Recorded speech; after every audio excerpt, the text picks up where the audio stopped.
कौन ऐसा बंदा होगा जो चाहे कि उसे कोई पसंद ना करे। यकीनन आप भी चाहेंगे और मैं भी यही चाहता हूँ कि हर कोई मुझे पसंद करे, मेरी पर्सनैलिटी ऐसी हो कि हर कोई मुझे देख के मेरा दीवाना हो जाए। आज इस वीडियो में तुम्हें कुछ मेथड बताने वाला हूँ जिन पे अगर आप अमल करेंगे तो आप देखिएगा कि हर कोई आपका दीवाना हो जाएगा। पहले मेथड को हम कहते हैं SHR मेथड। ये SHR मेथड क्या होता है? मैं आपको उलझाऊंगा नहीं, मैं सिंपली तरीके से आपको बताऊंगा। देखिए, एस का मतलब है सीन। आप जब भी किसी से मिलें तो सबसे पहले आपको स्माइल करनी है और उसके अलावा आपको आई कांटेक्ट बरकरार रखना है उस बंदे से जिससे भी आप मिलेंगे। तो ये पहला मेथड हो गया SHR में सीन। एच का मतलब क्या होता है? भाई एच का मतलब होता है सुनना। हर कोई ये चाहता है कि उसको सुने। तो अब जब भी आपकी किसी से मुलाकात हो तो आपको उसको सुनना है, आपको ज़्यादा बोलना नहीं है। आप 30-70 रूल रखें, यानी 30% आपको बोलना है और 70% आपको सुनना है। आपको हर कोई पसंद करेगा क्योंकि अगर आप सुनना ज़्यादा पसंद करेंगे और बोलने से आप कम बोलेंगे और ज़्यादा सुनेंगे तो हर कोई आपका दीवाना हो जाएगा, क्योंकि हर कोई चाहता है कि अपनी परेशानी दूसरों से डिस्कस करें। तो दूसरा बंदा आपसे जब परेशानी डिस्कस करेगा और आप सुनेंगे तहम्मुल के साथ और उससे फिर अच्छे मशवरे देंगे तो यकीनन वो आपका दीवाना हो जाएगा। उसके अलावा एस में सीन, एच में हेयर, आर का मतलब होता है याद रखना। आपको उस बंदे के नाम याद रखने। सपोज करें कि आपकी दूसरी मुलाकात है तो यकीनन पहली मुलाकात में उस बंदे ने आपको अपना नाम बताया होगा, तो आपको रिकॉल करना है अपने जहन में और उसका नाम पुकारना है। और उसके अलावा आपकी पिछली मुलाकात में जितनी भी बातें हुई होंगी आपको उससे डिस्कस करना है। तो ये होता है SHR मेथड। उम्मीद करता हूँ ये मेथड आपको पसंद आया होगा। अगर आप इस मेथड को अपनी ज़िंदगी में इम्प्लीमेंट करेंगे तो आप देखिएगा कि हर कोई आपको पसंद करेगा और आपके साथ उठना बैठना पसंद करेगा और आपको हमेशा याद रखेगा। आपको ये बता देता हूँ कि जब इंसान बोलता है तो याद रखिएगा कि इसके भी आदाब होते हैं। आप समझते हैं कि यार बहुत ज़्यादा बोलना, अल्फाज का जल्दी जल्दी बोलना ये कोई एक्सपर्ट का काम है, नहीं। लोग ऐसे लोगों को पसंद नहीं करते जो बहुत ज़्यादा स्पीड अप बोलते हैं। तो यकीन जाने कि आपके पास मौका है पॉज करने का। हमेशा अपनी स्पीकिंग में जब भी आप अल्फाज बोल रहे हैं तो 2 सेकंड का आपको पॉज लाना है, सही है? इससे होगा क्या? इससे ये होगा कि आप जो अल्फाज बोल रहे होंगे सामने वाले को तरीके से कम्युनिकेट भी हो जाएंगे और लोग जब आपको बोलता सुनेंगे तो उन्हें अच्छा भी महसूस होगा क्योंकि आप अच्छा बोल रहे होंगे। आप खुद अपने आप को कैमरे में कैप्चर करके देख सकते हैं कि जब आप थोड़ा सा पॉज लेते हैं और बोलते हैं तो बोल तो आप वही रहे हैं जो आपने पहले स्पीड अप तरीके से बोला, लेकिन अब आपने थोड़ा सा पॉज रख लिया तो इससे आपका बोलने का अंदाज़ अच्छा हो गया और दूसरे तक आपकी आपने अपना मैसेज दूसरे तक कम्युनिकेट भी कर दिया। यकीन जानिए कि अगर आप चाहते हैं कि आपकी पर्सनैलिटी बहुत अच्छी हो जाए तो आपको अपनी बॉडी लैंग्वेज बहुत अच्छी करनी पड़ेगी। मेरी पिछली वीडियो में मेरे दोस्त हैं, उन्होंने मुझे कहा कि यार नसीम तुम अपना हाथ बहुत ज़्यादा हिला रहे हो, तो मैंने कंट्रोल किया।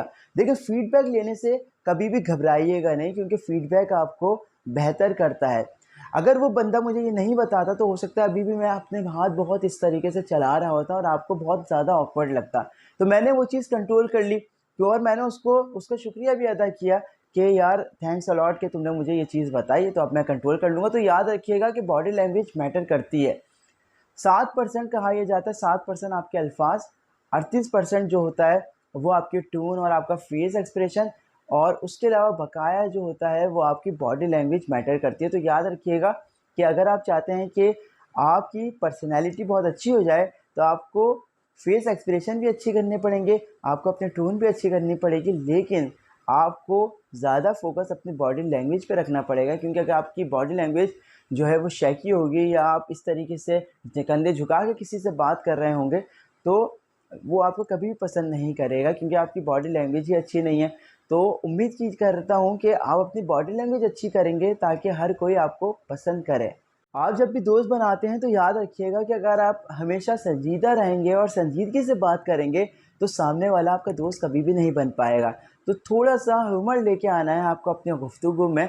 आप तरीके से रिस्पेक्टिव वे में मजाक कर सकते हैं और ये अच्छी बात है क्योंकि आप तरीके से रिस्पेक्टिव वे में किसी से मजाक करेंगे तो आपका दोस्त बन सकता है। और अगर आप संजीदा रहे, आपने मुंह भुला के रखा, तो कोई भी आपको अपना दोस्त बनाना पसंद नहीं करेगा, क्योंकि वो सोचेगा कि यार ये तो अगर इस तरीके से रहता है तो इसकी और मेरी दोस्ती किस तरह बरकरार रहेगी।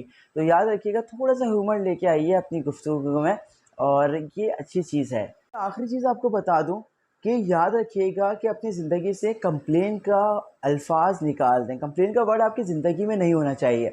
ये क्यों नहीं होना चाहिए? क्योंकि बहुत से लोग, बल्कि ज़्यादातर लोग ये पसंद नहीं करते कि यार कोई कंप्लेन करे। देखें, आपके पास सारी अपॉर्चुनिटीज़ मौजूद हैं, आप फिर क्यों कंप्लेन कर रहे हैं? किसी से भी कंप्लेन नहीं करें। अगर आप कोई चीज़ फेस करते हैं तो आप उसको का मुकाबला करें, उसकी आंखों में आंखें डाल के उसका मुकाबला करें। और याद रखिएगा कि कंप्लेन करने से कभी भी कोई चीज़ सही नहीं होती, बल्कि उसके लिए आपको स्टेप लेना पड़ता है। तो स्टेप लीजिए। आप, उम्मीद करता हूँ कि अगर आप कंप्लेन नहीं करेंगे तो लोग आपको पसंद करेंगे, और ऐसे लोगों को लोग पसंद करते हैं जो कि प्रॉब्लम सॉल्वर होते हैं। प्रॉब्लम क्रिएटर को कोई भी कहीं भी पसंद नहीं करता, चाहे वो जॉब हो, चाहे वो कोई भी जगह हो, चाहे वो फैमिली हो, तो कोई भी पसंद नहीं करता। तो उम्मीद करता हूँ कि आप प्रॉब्लम सॉल्वर बनेंगे, प्रॉब्लम क्रिएटर नहीं बनेंगे। यकीन करता हूँ अगर ये स्टेप्स जो मैंने आपको बताए अपनी ज़िंदगी में इम्प्लीमेंट करेंगे तो आप देखिएगा कि आपकी शख्सियत बहुत ज़्यादा बेहतर हो जाएगी। मैं ये नहीं कहता कि यार ये वीडियो देखने के बाद आपकी शख्सियत बेहतर हो जाएगी, क्योंकि हर चीज़ के लिए प्रैक्टिस करना पड़ती है। अब मैं जिस तरीके से आपसे बात कर रहा हूँ, मैं इस तरीके से पहले बोल नहीं पाता था, बहुत शर्माता था। क्यों? क्योंकि फिर मैंने प्रैक्टिस की। अब तक यूट्यूब पे मेरी तकरीबन 300 वीडियोज़ हो चुकी हैं, और उम्मीद करता हूँ कि आगे भी मैं गिव अप नहीं करूँगा, और इस तरीके से आपके लिए वीडियो बनाता रहूँगा और अपना आप को, अपनी पर्सनैलिटी को इम्प्रूव करता रहूँगा। उम्मीद करता हूँ कि आपको मेरी वीडियो पसंद आई है। वीडियो अगर पसंद आई है, मैसेज अगर पसंद आया है, कंटेंट अगर पसंद आया है, तो वीडियो को लाइक कीजिए, चैनल को सब्सक्राइब कीजिए। मुझे, मेरे माँ-बाप को अपनी दुआओं में याद रखिएगा। आपके माँ-बाप के लिए तो हमेशा दुआ गो रहता हूँ। अल्लाह हाफ़िज़।